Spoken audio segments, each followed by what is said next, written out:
Iring salam, semoga Allah Subhanahu wa Ta'ala curahkan kemaharibaan junjungan Nabi besar kita Muhammad Sallallahu Alaihi Wasallam kepada keluarga, kepada para sahabat, dan kita umatnya yang insya Allah istiqomah sampai hari kiamat nanti. Menambah berkah majlis ini, kita baca satu umul kitab khusus kita hadiahkan kepada muallif hadal kitab. Mudah-mudahan kita dapat mengambil manfaat dari apa yang beliau tulis.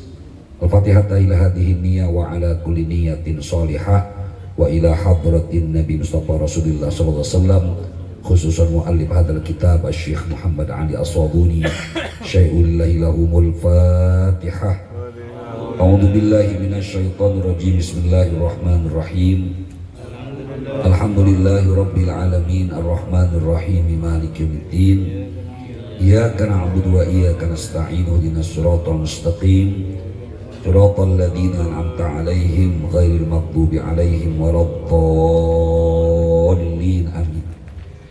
Bapak-bapak dan saudara-saudara hadirin rahimakumullah, beberapa waktu yang lalu kita mendiskusikan tentang bersolawat kepada Nabi. Maka insya Allah mudzakarah malam ini, karena memang bahasan tentang bersolawat kepada Nabi juga masih banyak hal-hal yang bisa kita diskusikan. Maka insya Allah malam ini bisa kita diskusi tentang bersolawat kepada Nabi, dan tambahannya malam ini adalah nikahul musyrikat. Ada di halaman 77 dalam kitab Mukhtasar Tafsir Ayatil Ahkam, di mana tafsir ayat hukum kali ini membahas firman Allah Subhanahu wa Ta'ala tentang nikahul musyrikat di surah Al-Baqarah ayat 221. Allah Subhanahu wa Ta'ala berfirman, A'udzu billahi minasyaitonir rajim. Bismillahirrahmanirrahim.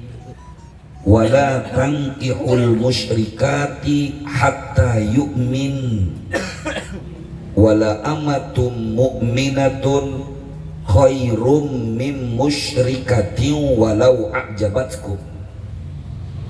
Satu hal yang penting hadirin rahimakumullah, ayat ini berkaitan dengan larangan menikahi perempuan-perempuan musyrik.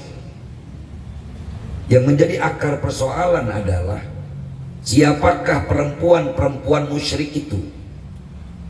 Walaupun sebagian orang menerjemahkan bahwa perempuan musyrik itu perempuan non-Islam, sebagaimana yang di-share di grup kita. Misalnya kajian kita malam ini ditulis nikahul musyrikat diartikan sebagai menikahi perempuan non-muslim.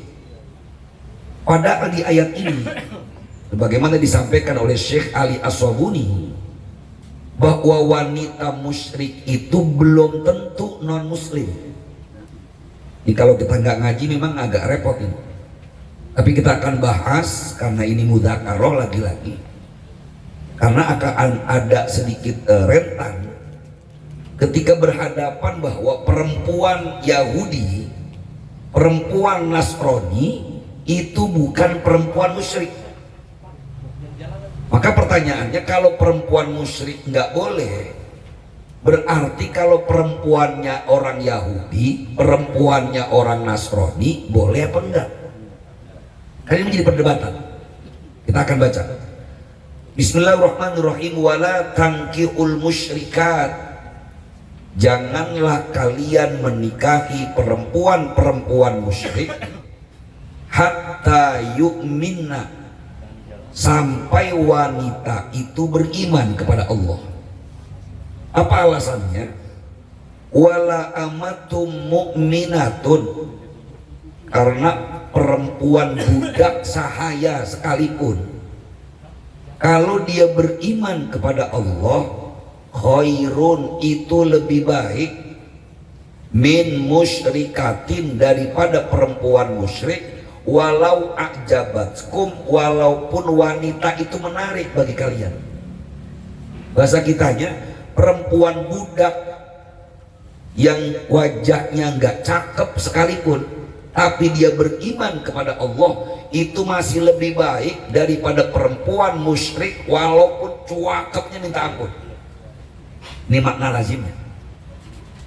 Kemudian wala tunkihul musyrikina hatta yu'minu, dan janganlah kalian menikahkan laki-laki musyrik, artinya orang tua jangan nikahin anaknya kepada laki-laki yang musyrik, hatta yu'minu, sampai mereka beriman.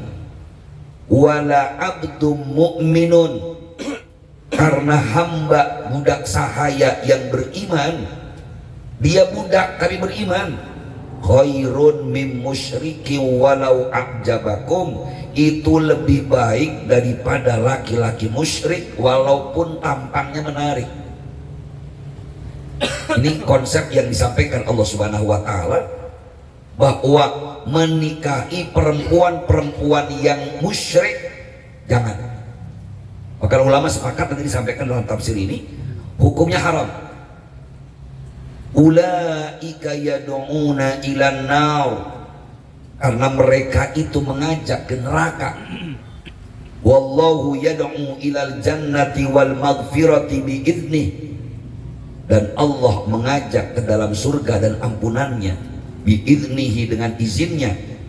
Wa yubayyinu ayatihi linnas, dan Allah menjelaskan ayat-ayatnya kepada manusia, la'allahum yatadakkarun, supaya mereka dapat mengingat, dapatkan peringatan dari Allah Subhanahu wa taala. Ayat ini Bapak hadirin rahimakumullah, kronologisnya sababun nuzulnya awalan katanya, ruwiya anna hadhil ayata nuzilat fi Marthad bin Abi Marthad al-Ghanawi. Ayat ini turun kepada salah seorang sahabat yang bernama Marthad bin Abi Marthad al-Ghanawi, atau boleh Mirthad bin Abi Mirthad al-Ghanawi, alladzi kana yahmilu al-usra min Makkah ilal Madinah, di mana beliau ini adalah salah seorang sahabat yang ikut hijrah ke Madinah. Jadi Abu Mirthad al-Ghanawi ini salah seorang sahabat yang ikut Nabi hijrah dari Makkah ke Madinah. Wa kanat lahu fil jahiliyati, dan dia katanya pada masa jahiliyah itu silatun bimro'atin tusamma anakon. Waktu dia belum masuk Islam, dia pernah punya ayang beb namanya anak. Tahu ayang beb? Dia pacar, punya kekasih namanya si anak. Orang Arab ya namanya begitu, Pak. Nah ini si anak katanya Pak Atatku wa qalat alla takhlu. Tahu ketika dia nyampe di Mekah lagi, ini si ceweknya mantan pacarnya malahin lagi, Pak. Nah, orang kalau udah demen diparanin itu si Abi Marthad al-Ghanawi. Apa katanya? Alla takhlu faqala wayhaq innal islama qad hala bainana.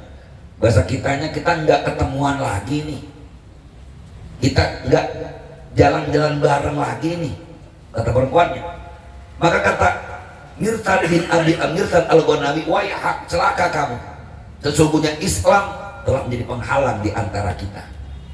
Mohon maaf, lu masih musyrik, saya udah muslim, penghalang di antara kita berdua. Faqalat fa'allaka anta tazawwaja bi, apakah engkau mau menikahi aku? Tadi diajak pacaran, diajak mocok, nggak mau. Tidur bareng nyok, kagak ah, agak boleh gua ngeluh. Kalau gitu lu mau nggak nikahin gua? Faqala na'am, boleh kalau begitu mah. Walakin arji'u ila Rasulillah sallallahu alaihi wasallam fastamarahu fanuzilatil ayah. Tapi dia ngomong, saya mau nikahin kamu, tapi saya ngomong dulu nih, balik ke Nabi nanyain boleh apa kagak. Maka turun ayat ini, Pak. Wala tankihul musyrikati hatta yu'min. Bahasanya kalau emang mau dinikahin, itu perempuannya masuk Islam dulu. Kalau nggak masuk Islam nggak boleh, karena hukum. Kemudian wa ta'aqqaba Asyuti hadhihi riwayah wa dzakara annaha laysat sababan fi nuzuli hadhil ayat. Tapi Imam Asyuti katanya mengatakan bahwa riwayat ini bukan sebab turun ayat ini, bukan. Maka disampaikan oleh Syekh Ali As-Sabuni ada asbabun nuzul riwayat yang pertama. Tapi kata Imam Asyuti bukan, ini mah turunnya ayat surah An-Nur ayat 3. Yang benar kata beliau, tanian waruya an Ibni Abbasin, diriwayatkan dari Ibni Abbas radhiyallahu anhuma, nuzilat hadhil ayatu fi Abdullah bin Rawahah. Turun ayat ini berkaitan dengan salah seorang sahabat Nabi namanya Abdullah bin Rawahah. Kanat lahu amah sauda. Jadi ini Abdullah bin Rawahah punya budak saudaa. Sauda itu udah buluk banget, Pak. Dia hitam. Nah, orang Arab kalau udah hitam buluk banget. Ini Abdullah bin Rawahah punya budak, budaknya jelek lah bahasa kasarnya begitu. Wa annahu ghadiba 'alaiha falatamaha thumma innahu faza'a fa'atan nabiyya sallallahu alaihi wasallam fa akhbarahu khabaraha. Ini mentang-mentang dia punya budak jelek, Pak, hitam. Itu si Abdullah marahin dia mulu, dicelak mulu, dicaci maki mulu. Bahasa kasarnya nggak ada pernah ada omongan bagus itu sama budak. Kalimat yang buruk terus, dimarah-marahin terus. Maka dia ceritain, dia datang kepada Nabi kita Muhammad SAW, dia ceritain keadaan budaknya. Faqala lahu Nabi SAW, ma hiya ya Abdullah. Bahasa kitanya, emang apa sih lu maki-maki itu orang mulu ya Abdullah? Kenapa lu gede buat sama dia, emang apa mulanya? Kira begitu. Faqala Nabi SAW, maka Nabi mengatakan sebelumnya, faqala ya Rasulullah, hiya tasumu wa tusalli wa tuhsinul wudu'a wa tashhadu an la ilaha illallah wa annaka rasuluh. Dia ngomong, ya Rasulullah, ini budak saya yang hitam tadi, dia puasa, dia sholat, dia baguskan wudhunya, bahkan dia sudah mengucapkan 2 kalimat syahadat, alla ilaha illallah wa annaka rasulullah. Dia udah baca syahadat juga. Faqala ya Abdullah, hadihi mu'minatun. Apa kata Nabi? Abdullah itu orang beriman dia. Ngapain lu marah-marah, itu perempuan bagus begitu mah. Faqala walladzi ba'atsaka bil haqqi la u'tiqannaha wa la atazawaj. Demi zat yang mengutus engkau ya Muhammad dengan kebenaran, demi Allah katanya, la u'tiqannaha, aku akan merdekakan itu budak yang hitam tadi. Ini kalimat yang ujungnya keren, Pak. Dan saya akan nikahi itu budak yang hitam tadi. Udah mau dimerdekakan, saya akan nikahi juga tuh perempuan. Maka mendengar itu, fafa'ala, dilakukan tuh sama Abdul, dikawin itu budak sahaya tadi, Pak. Fa'abahu nasun minal muslimina wa qalu nakaha amatan. Maka ketika dia nikahin itu budak sahaya yang hitam jelek tadi, Pak, itu kaum muslimin ribut, viral di kampung. Abdullah bininya jelek, Abdullah bininya budak, kayak kagak laku lagi, mau umpuan. Ya sama kayak kita kan apa jadi viral, Pak. Yang lemes banyak banget. Kita ngerjain yang hak, orang ribut. Yang jelek apalagi. Ada orang zina, lah diomongin orang. Ada orang kawin lagi, diomongin orang nggak?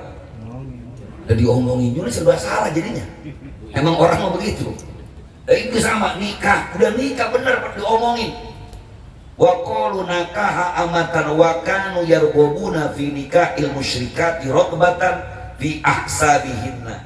Karena kala itu masyarakat Arab, orang-orang mukmin itu punya kebiasaan menikahi perempuan musyrik karena berharap keturunannya.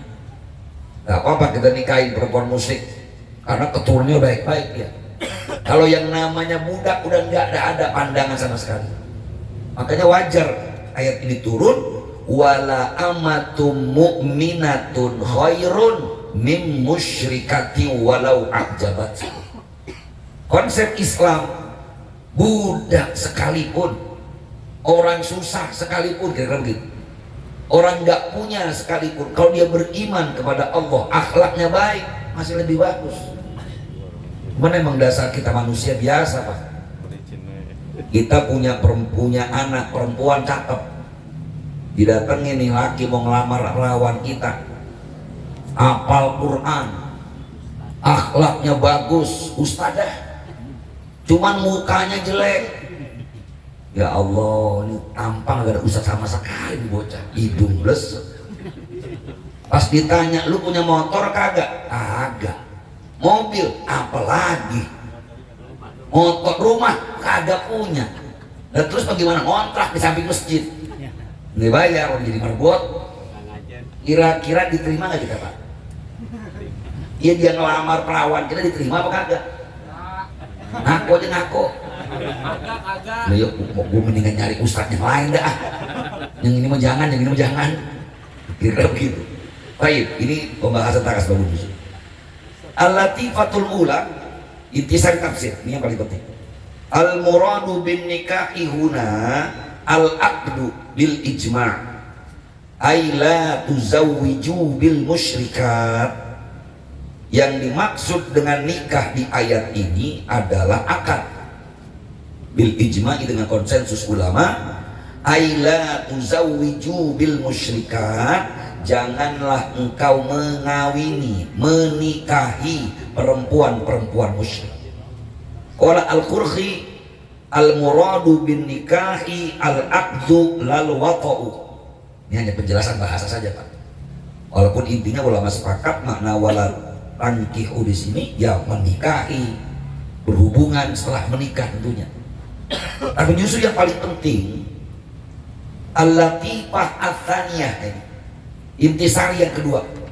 Kalau intisari yang pertama masih berkaitan dengan perspektif linguistik, hanya bahasa. Ini yang dimaksud nikah, nikah akad apa nikah berhubungan? Ya tentu dalam Islam setelah nikah ya berhubungan. Jadi intinya ayat ini pada intisari tafsir yang pertama, kita dilarang menikahi perempuan musyrik, dilarang menikah seorang laki-laki dengan perempuan musyrik. Nggak boleh orang tua nikahin anak perempuannya dengan laki-laki musyrik. Kemudian al-latifah ats-tsaniyah biqaulihi ta'ala khairun mim musyriki walau a'jabakum isyaratun latifatun ila anna alladhi yanbaghi an yura'iya fi zawaji al-khuluqa wad-dina. Pada ayat ini kalimat khairun mim musyriki walau a'jabakum adalah isyarat yang lembut bahwasanya seyogyanya dalam sebuah pernikahan itu yang dijaga adalah al-khuluqa wad-din, akhlak sama agamanya Pak. Jadi sebuah pernikahan itu pondasi awalnya al-khuluqa wad-din, akhlak sama agama. Lal jamala wal hasaba, bukan kecantikannya, bukan kegantengannya, walal hasaba, bukan nasab keturunannya, wal mala ataupun hartanya. Kama qala alaihi salatu wassalam la tankihu an-nisaa li husnihinna, janganlah kalian menikahi perempuan-perempuan li husnihinna karena kecantikannya. Ada yang nanya, emang kalau punya bini cakep nggak boleh guru? Nggak boleh, asal cakepnya beragama. Nah kalau memaknai hadis ini, janganlah menikahi perempuan karena kecantikannya, agak boleh lu nikahin bini karena cakep. Jadi yang jelek jangan juga. Jadi ini maksudnya apa? Fa'asa usnuhunna an yurdiyahunna, karena bisa jadi kecantikan perempuan itu bisa membuat satu jalan keburukan buat dirinya. Karena berapa banyak Perempuan-perempuan yang bangga dengan kecantikannya, akhirnya dia nggak ngehargain suaminya, Bang. Ah, gua mah dicerai sama lu juga, Bang, laku lagi. Udah gua cakep, yang mau sama gua aja udah ngantri, Bang. Akhirnya dibilangin sama lakinya nggak ngerti. Barin amat, lu juga jelek lu mah. Lo gua mah cakep, sekarang lu cerai ini 7 laki ganteng masih ada sama gua. Gara-gara kita salah ini. Ya. Juga apa kata Nabi? Wala tankihuhunna ala amwalihinna wa asa amwaluhunna an tudghiyahunna. Jangan pula menikahi perempuan karena kekayaannya, karena hartanya. Karena khawatir bisa jadi hartanya bisa menggelincirkannya. Biasanya kalau perempuannya kaya, lakinya susah, ya habis dikeset lah ini kita. Iya, mau ngaji kemana-mana, Neng, tak duit. Mau ngerokok, Neng, beli gua rokok, ya apa? Emang dari sananya begitu kali ya. Secara psikologi ternyata benar juga. Ternyata perempuan itu memang punya tipologi penjajah. Ini mumpung gak ada kumpuan nih. Jangan-jangan kalau ada bini pada diem aja ini. Ya. Artinya dia akan menjajah laki-laki, menjajah suami kalau memang kita nggak punya apa-apa. Silakan nggak buktiin, nggak percaya. Bapak nih pulang bagi duit kagak. Tapi yang banyak duit bini doang. Ya kita ngomong apa juga gak didengerin, Mas. Paling ngomong, Bang, cuci piring, Bang. Kagak mau. Emang gua minta duit sama bini. Iseng-iseng kita ngomong, gua Allah, Neng, lagu kan laki. Laki mau punya duit, Bang. Ya, udah lemah kita udah, Bang. Gila tuh kata Ustaz nih. Makanya tadi wa ankihuhunna 'ala din, katanya. Nikahilah karena alasan agama. Wala amatun sauda khorqa datadinin afdalu. Karena katanya budak sahaya yang hitam sekalipun, wa khorqa, khorqa bahasa terjemahan Jawa gerumpung hidungnya katanya, Pak. Saking perumpamaan ini, artinya budak sahaya yang udah hitam, yang sampai hidungnya kagak ada sekalipun, itu masih lebih afdol, lebih baik daripada laki-laki, daripada perempuan cakep doang tapi nggak punya agama. Ya pengennya sih udah cakep, akhlaknya cakep, agamanya bagus, duitnya banyak. Pengennya ada yang begitu di Pisangan, Penggilingan ada. Kalau ada mah ustad dulu kali yang nyari. Lancak uang, Pak. Biasanya kaya belagu, makin cakep belagu, ya ngadat mulu tuh. Tuh katanya susah aja ngadat mulu. Ya Allah. Oh iya. Ya ini hanya penjelasan bahasa. Kita tinggal intisari ketiga, karena ini minal maklumi anal maghfirah qabla dukhulil jannah. Salah satu yang sudah dimaklumi bahwa al maghfirah, ampunan Allah itu sebelum masuk surga. Makanya kalimatnya adalah wallahu yad'u ilal jannah wal maghfirah. Tetapi qudimat fi ghairi hadhil ayat. Di sebagian yang lain didahulukan wasari'u ila maghfiratin mir rabbikum wa jannah. Tapi di ayat ini yad'u ilal jannah wal maghfirah. Dia hanya penjelasan bahasa saja. Wa innama qudimatil jannatu huna liri ayati muqabalatin nar. Oh, ini cuma alasan sastra supaya imbang muqabalah. Muqabalah itu pertama ngomongin wallahu yad'u ilal jannah, tadi ulaika yad'una ilan nar. Disebut nar dulu kemudian sorga, itu namanya muqabalah. Ini bahasan ilmu balaghah. Di al-latifah ar-rabi'ah juga bahasan balaghah, ilmu badi namanya. Fil ayatil karimah minal muhassinat al-badi'iyah. Pada ayat yang mulia ini terdapat namanya al-muhassinat al-badi'iyah ma yusamma bil muqabalah. Ini bab ilmu badi' karena disebut surga, disebut neraka, kemudian disebut surga. Baik.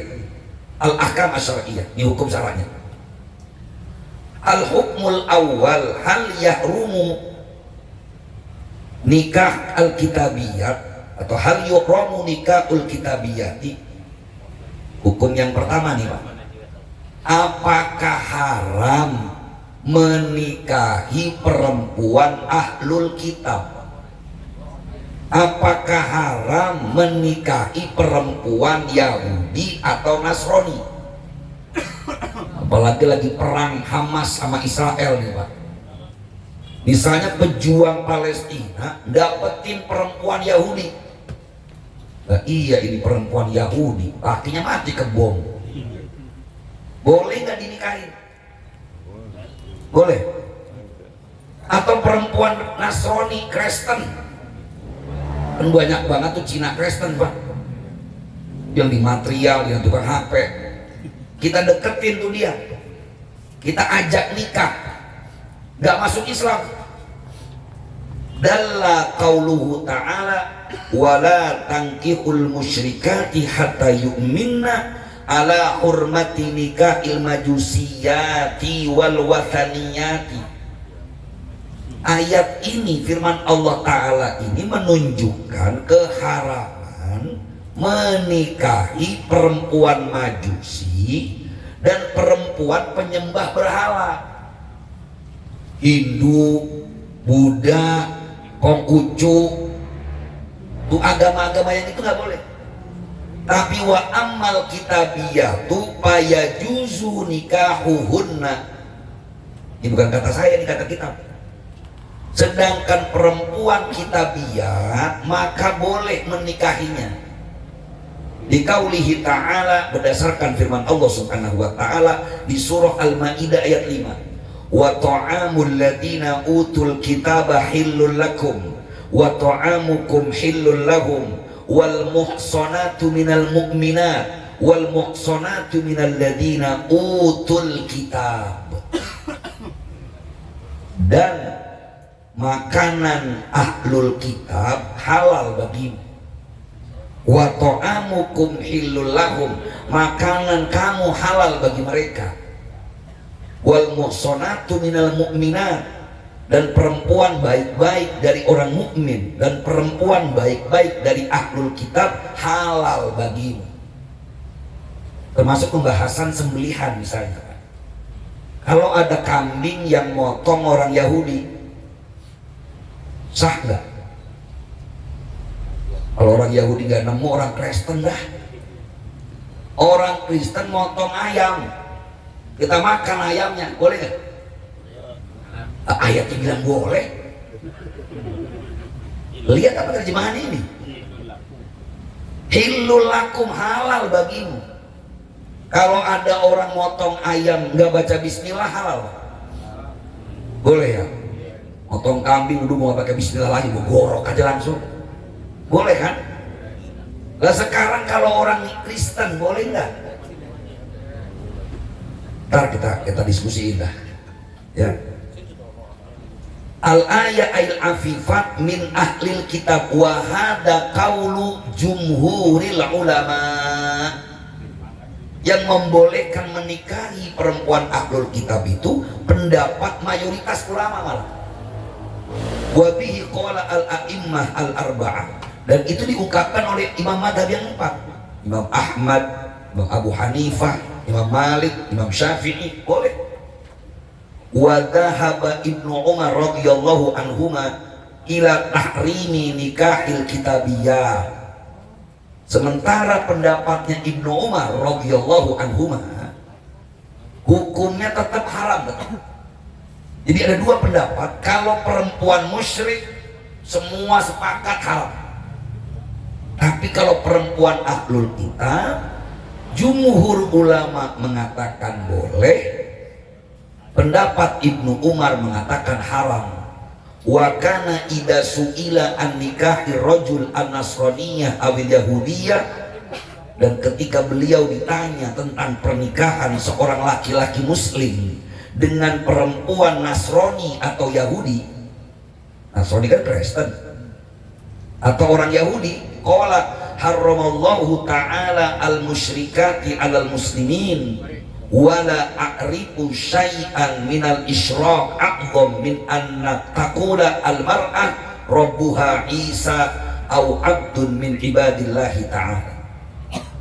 Maka beliau mengatakan Allah mengharamkan perempuan musyrik dinikahi oleh kaum muslimin, dan aku tidak mengetahui apapun kesirikan yang lebih besar dari seorang perempuan yang mengatakan bahwa Isa adalah Tuhan. Karena orang Kristen mengatakan Trinitas, anak Tuhan Yesus Kristus.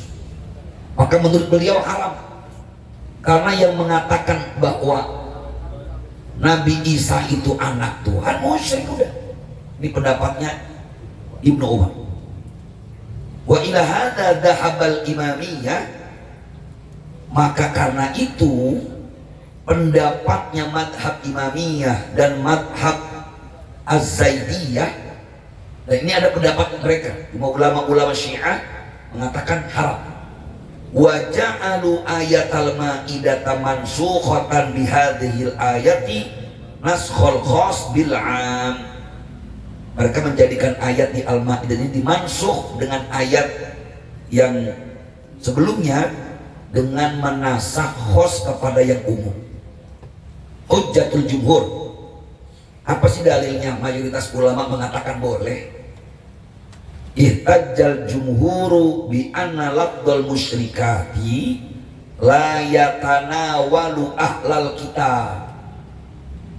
Mayoritas ulama mengatakan makanya halal karena ayat larangan menikahi perempuan musyrik itu tidak melingkupi, tidak meliputi ahlul kitab. Mana buktinya?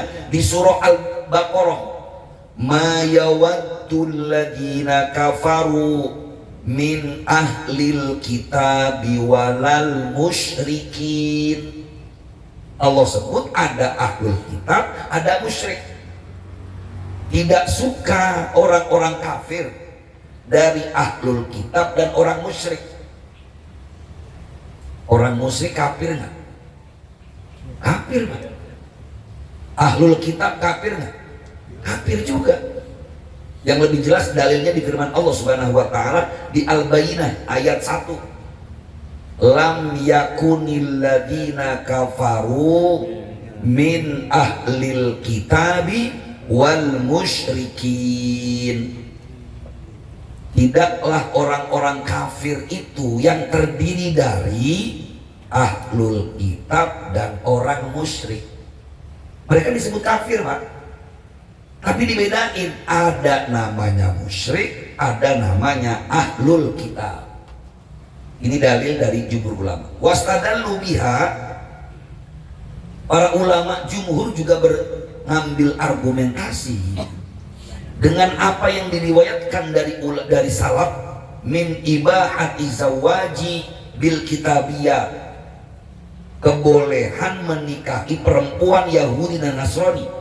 Faqad qala Qatadah bi tafsiril ayat innal murada bil musyrikat musyrikatul arab laisa laha kitabun allati laisa lahunna kitabun yaqra'nahu. Berkata Qatadah dalam tafsir ayat ini, yang dimaksud dengan al-musyrikat adalah orang-orang musyrik Arab, di mana mereka nggak punya kitab yang mereka baca. Orang Yahudi ada kitabnya Taurat, orang Nasrani ada kitabnya Injil. Kan sekarang mah Injilnya udah berubah. Emang di zaman Nabi Injilnya masih murni apa udah berubah? Di zaman Rasulullah Injilnya orang Nasrani udah dirubah apa belum? Udah. Kalau nggak dirubah mah dia beriman. Cuman karena mereka yang ngutak-ngatik sama aja berarti Nasrani. Ini kata jumhur. Wa qalu, dan juga mereka berpendapat, wa an Hammad qala sa'altu Ibrahim an tazawujil yahudiyah wan nasraniyah faqala la ba'sa. Aku pernah bertanya katanya kepada Ibrahim tentang hukum menikahi perempuan Yahudi dan Nasrani. Dia mengatakan la ba'sa bihi, ora popo, never mind, la ba'sa bihi. Fakultu alaisa Allah ta'ala yaqul, aku nanya lagi, bukankah Allah firmankan dalam Al-Quran wala tankihul musyrikat, faqala innama tilkal majusiyat wa ahlul awthan. Itu mah larangan buat perempuan majusi dan perempuan tukang nyembah berhala. Tanian ruwiya an ibni Abbasin. Kemudian waqalu la yajuzu an takuna ayatul baqarati nasikhatan li ayatil maidah. Enggak boleh katanya ayat di Al-Baqarah menghapus hukum pada ayat Al-Maidah. Kenapa? Karena surah Al-Baqarah min awwali ma nuzila bil Madinah, turunnya duluan di Madinah. Sedangkan Al-Maidah turunnya di akhir. Di surah Al-Baqarah larangan menikahi perempuan musyrik. Di Al-Maidah kebolehan menikahi perempuan ahlul kitab. Lalu mana yang dipilih? Yang belakangan. Yang belakangan mengatakan bahwa perempuan ahlul kitab boleh dikawinin. Makanya perkawinannya Yasser Arafat, bininya Islam bukan Pak? Yahudi. Suha Arafat itu Yahudi. Ada yang mengatakan Kristen Ortodok. Ternyata nggak ada masalah. Atau kasus di Indonesia misalnya pernikahannya Jamal Mirdad dengan siapa? Apa buat artis? Saya lupa itu namanya siapa. Lydia Kondor katanya. Pernikahan Jamal Mirdad sama Lydia Kandau itu kan Jamalnya Islam, Lydianya Kristen. Atau ada lagi kalau yang pernikahan lakinya Kristen, perempuannya Muslimah, kan nggak boleh. Haram mutlak itu mah. Karena yang dimaksud ayat ini laki-laki Muslim tetap. Perempuannya yang ahlul kitab, pernikahannya si Nia Zulkarnain, laki Nia Zulkarnain Islam, suaminya namanya si Ari si Halhehehe, pokoknya itu. Oh iya itu dah, pokoknya si Ari itu dah, pokoknya dah dia Kristen. Kalau itu jelas nggak boleh. Tapi kalau pernikahan tadi Jamal sama Lydia Kondor tadi, atau misal pernikahan kita dengan non muslim, ini masih perdebatan di kalangan para ulama. Walaupun memang dalam ya ini masih perdebatan lagi-lagi. Kita mau ngikutin ayat Quran, mau ngikutin kitab, apa mau ngikutin siapa, ini masih menjadi ikhtilaf di kalangan para ulama.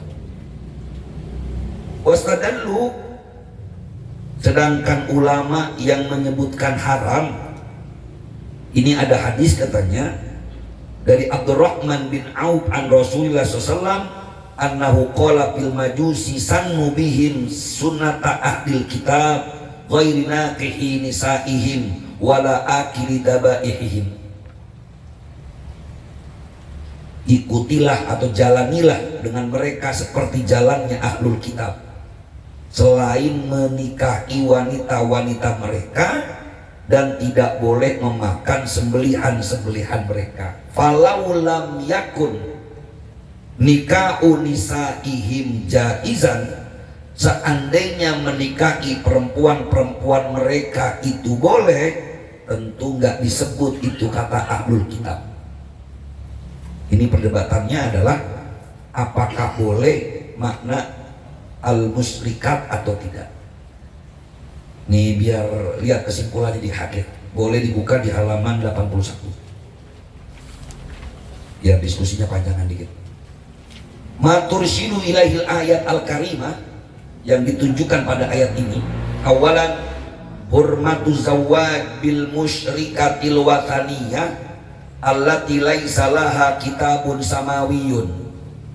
Haramnya menikahi perempuan musyrik penyembah berhala yang tidak punya kitab samawi. Kan kutubun samawiyah itu Taurat, Injil, Zabur, Al-Quran. Makanya sampai hari ini kenapa perdebatannya 3 agama itu, termasuk di Palestina Al-Aqsa direbutkan karena rebut 3 agama tadi, Yahudi, Nasrani, Islam. Orang lain gak ikutan tuh Pak, karena semua menganggap bahwa Al-Aqsa itu, Palestina itu bagi orang Kristen itu adalah tanah yang dijanjikan. Ada Haikal Sulaiman bagi Al-Ardul Muqaddasah, bumi yang suci. Sementara bagi orang Yahudi, Palestina itu tanah yang bakal dikasihin sama Allah buat mereka. Dan kita menganggap Al-Aqsa tempat suci, karena Allah sebut dalam Al-Quran, Subhanalladzi asra bi'abdihi laila minal masjidil harami ilal masjidil aqsa. Termasuk Palestina, negara kelahirannya para nabi-nabi dan rasul. Ini yang menjadi perdebatan. Nah yang kedua lihat, hurmatu tazwijil kuffar wataniyin au ahli kitabin minan nisa'il muslimah. Yang kedua, haram laki-laki kafir baik penyembah berhala atau ahlu kitab menikahi perempuan muslimah. Pokoknya kalau perempuannya Islam udah nggak boleh kecuali Islam lakinya. Tapi kalau laki, yang ketiga, ibahatu zawaj, kebolehan menikahi minal kitabiyat al yahudiyah awin nasroniyah, perempuan ahlul kitab Yahudi dan Nasrani, idza lam yakhsha ad-darara 'alal aulad, kalau dia nggak khawatir menimbulkan mudarat bagi anak-anaknya. Rabi'an at-tafawutu bainan nas bil 'amali shalih, strata atau tingkatan di antara manusia itu dengan amal soleh. Maka budak perempuan yang beriman lebih utama dari perempuan yang merdeka tapi dia musyrik. Khomisan, yang kelima, al musyriku yujhidu nafsahu lihamlil mu'minati al kufri billah fala yaliku an yaktarina biha. Orang musyrik itu laki-lakinya pasti berusaha untuk membawa perempuan mukmin untuk kufur. Jadi kenapa diharamkan? Sebab kalau laki-laki biasanya bawa, ya, perempuan itu biasanya dibawa. Makanya suka dibilang kalau laki-laki ya harus bawa bininya. Nah kalau seandainya lakinya non muslim, dia akan berusaha mati-matian bawa bininya ke kufuran. Banyak kasus ketika laki-lakinya non muslim Pak, udah nikah nih, pas bininya hamil dia ngomong, udah abang balik lagi gak jadi masuk Islam. Tadi sih lagi nikah ngomong mertua saya masuk Islam, ditujuin sama kita. Pas udah punya atau mau lagi hamil dia ngomong, udah neng, abang mau balik lagi ke agama semula. Lah bang bagaimana sih? Sekarang mah terserah lu mau ngikut bapak lu Islam apa ngikut AA, terserah lu, buntingan lu bawa kemana kek. Biasanya perempuan ngikutin orang tua apa ngikutin laki? Laki biasanya. Lementar ini bunting anak-anak siapa ini? Masa babaknya ngurusin? Yaudah mbak saya ngikutin laki saya aja. Laki lu kan Kristen, biarin deh mbak demi cintaku padanya. Rata-rata begitu, makanya nggak boleh. Tetapi kenapa kemudian ada persoalan boleh laki-laki muslim menikahi perempuan ahlul kitab? Harapannya waktu-waktu dia berdua, neng, kayaknya lu kalau masih Kristen aja gue ribet ini. Lagi bulan Ramadan lu nyiapin sahur doang, lu kagak puasa, kagak makan. Daripada begitu mendingan lu masuk Islam sama abang. Makanya dalam ketentuan pernikahan laki-laki muslim dengan perempuan ahlul kitab, syaratnya nanti anak-anaknya nggak boleh ikut agama emaknya, wajib ikut bapaknya. Di perdebatannya boleh apa nggak boleh, selanjutnya terserah para mudzakirin, orang-orang yang mudzakarah malam ini. Demikian apa yang dapat saya sampaikan. Saya baca dalam kitab Mukhtasar tafsiril ayatil ahkam. Semoga bermanfaat dan mohon maaf jika banyak kekurangan dan kekhilapan. Wassalamualaikum warahmatullahi wabarakatuh. Ayo silakan yang ingin menyampaikan. Klausa yang menyebutkan boleh menikahi mereka. Pokoknya kalau melihat undang-undang perkawinan kita itu dilarang pernikahan beda agama. Nah, terus kita milih undang-undang apa milih Quran? Kan bahasanya begitu ekstrimnya Pak. Atau kalau kita lihat dari keputusan Bahthul Masailnya NU, nggak boleh. Tetap kalau masuk Islam namanya udah pasti itu boleh. Ini mah tetap jadi Kristen ini mah. Atau misalnya keputusannya Muhammadiyah. Tadi makasih lagi nyari mana sih ada nggak punya buku Ustaz Apip fatwa ulama NU atau fatwa ulama Muhammadiyah? Karena ternyata dalam Al-Quran sendiri boleh. Nah pertanyaannya kalau Al-Quran boleh, kemudian alasannya apa? Maka tadi saya tanyain, kalau kita nikahin laki-laki muslim nih ada umpuan Kristen, kan kesian Pak. Kalau dia Kristen aja kan neraka jadi nyentak. Kita rayu dia, neng, gua kesian sama lu. Mana lu cakep, neraka ya. Mendingan lu ngikut gua, sorganya. Terus dia ngomong, bang maafin, saya mau tetap menikah sama abang, tapi agama kita masing-masing. Jadi kan kita nikahin dia. Ini problem. Walaupun sampai hari ini saya belum pernah lihat ada ustadz nekat ngawinin orang Kristen. Paling juga seminggu, waduh udah habis viral di kampung tar. Mereka demikian. Wallahu a'lam. Oke. Ya. Ada ke? Ya. Assalamualaikum warahmatullahi wabarakatuh. Hewan, kambing, ayam, kerbau dan seterusnya. Syaratnya baca bismillah. Iya, Pak. Syarat bukan? Ya, di syaratan kotor itu, Pak. Tidak ada satupun syarat ulama yang mengatakan bahwa motong ayam harus baca bismillah. Apalagi wajib. Enggak. Itu cuman sunnah. Wa yundabu at-tasmiyah inda dzabhi. Disunnahkan baca bismillah saat menyembelih. Berarti sunnahnya baca bismillah. Kalau nggak baca bismillah boleh nggak? Orang sunnah. Tapi kan boleh. Berarti kalau seandainya membaca bismillah bukan syarat, maka yang nggak baca bismillah nggak ada masalah. Maka tadi ayat wa ta'amul ladina utul kitaba hillul lakum. Makanan ahlul kitab. Di tafsir dikatakan dabaihuhum, sembelihan mereka halal buat kita. Ini bicaranya halal haramnya. Tapi kalau bicara ideal ya kita juga ogah makan. Ini kan masalahnya ogah sama hukum ya. Kalau masalah hukum boleh sama nggak boleh, boleh. Cuman kagak mau saya juga Pak. Sama dengan saya ditanya, boleh nggak kita sholat di gereja? Boleh. Mana ada yang mau sebenarnya di gereja? Oh banget tanah amat. Kita nggak ada tempat lain apa loh? Kan begitu Pak. Kemarin saya di Monas itu ada gereja Cikini Pak, bersih itu gereja. Cuman saya pas lihat pos satpam bersih juga. Mendingan gue supaya di pos satpam daripada di gereja, kira-kira begitu. Walaupun itu boleh, sama dengan tadi. Jadi jangan dianggap bahwa wah kalau gitu guru aneh ini. Saya tidak mengatakan bahwa lebih baik nggak baca bismillah, tidak. Tetap yang enak mah baca bismillah. Tetapi bukan syarat. Maka perdebatan ini pun orang Kristen yang menyembelih tadi ini sama dengan hukum pernikahannya.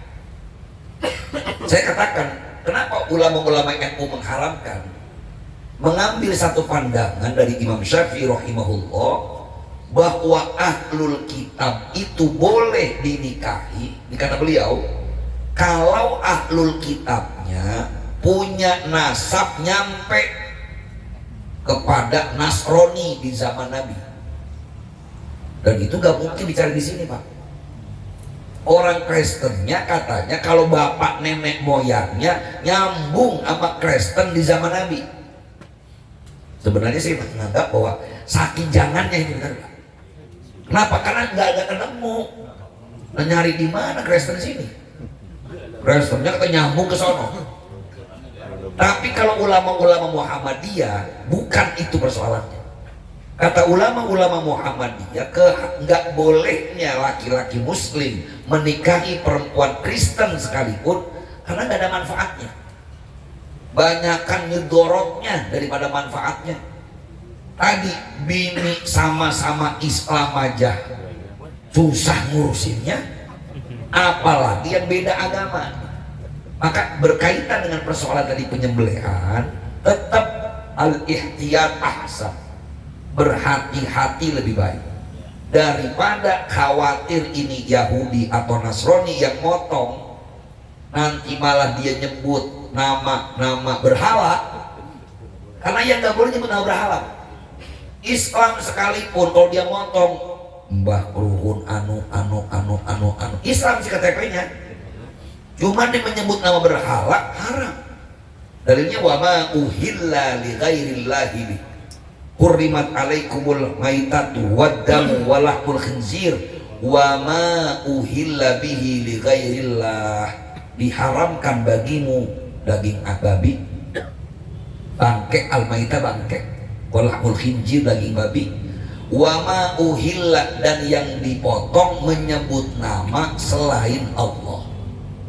Khawatir disebut atas nama Tuhan anak, atas nama Tuhan Bapak, lah salah udah kita. Jadi kalau pertanyaannya melihat teks ayat nggak masalah. Wa ta'amul ladina utul kitaba hillul lakum, makanan tafsirnya sembelihan mereka halal bagimu. Di Quran begini. Makanya baca bismillah ya. Makanya sunnah baca bismillah. Nggak baca bismillah nggak apa-apa, cuman kurang berkah. Wallahu a'lam. Kira-kira begitu. Tahu kata laki yang ngomong lu kan masih Kristen, ngikut agama abang aja. Lah sono pergi merah diri bang. Dapat duit dari gua, kata laki. Iya ya. Makanya lebih baik enggak. Ada kaidah fikih mengatakan darul mafasid muqaddamun ala jalbil masalih. Menolak kemafsadatan harus didahulukan daripada menarik kemaslahatan. Ada nggak maslahatnya nikahin perempuan Kristen? Kalau pejuang Hamas bisa jadi ada maslahat hari ini. Ketika dia perang, ada perempuan Israel, Yahudi, bagaimana menguatkan hubungan, dia kawinin aja. Apalagi misalnya kayak tadi Suha Arafat bernikah Yasir Arafat, kan itu pernikahan politik sebenarnya.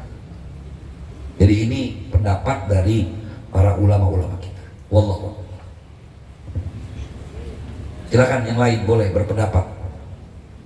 Kalau setuju, makanya pertanyaan tadi, setuju nggak? Kalau setuju kan banyak anak muda nyari perempuan Kristen pak. Kalau hari ini kita kan banyak pilihannya memang. Kenapa nggak ada alasan dakwah? Laki-laki, kalau mereka kan orang-orang Kristen suka nyari perempuan-perempuan pak.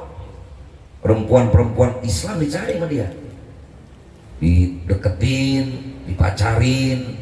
Naudzubillah min dzalik, akhirnya dihamili. Kalau udah bunting susah udah ngomongnya.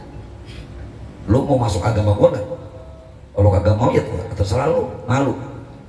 Tidak bang, daripada malu kita kawin aja dah. Nah begitu. Kenapa enggak? Jangan dibuntingin, maksudnya jangan pak. Untuk perempuan Kristen lu mau ngikut siapa? Maksudnya bareng gua. Salah itu namanya. Tujuannya benar tapi caranya salah. Ya nggak boleh, tujuan benar, caranya harus benar. Wallahu a'lam. Saya masih bingung ini mas, Ya. ada sembelihan. Ya. Tadi mau ilabihi apa? Bigoyillah. Ya. Takutnya orang Kristen itu sebelum nyembelih nyebut-nyebut Tuhannya, Ya. Tuhan Yesus dan ini. Ya. Kenapa kok pasti halalkan? Ya. Mana yang lebih benar? Baik. Saya katakan tadi bahwa apakah ada ketentuan orang Kristen itu kalau mau motong kambing nyebut nama Tuhannya? Saya nggak tahu. Tapi lagi-lagi Zahirnya ayat mengatakan wa qa'amul ladina utul kitaba hillul lakum.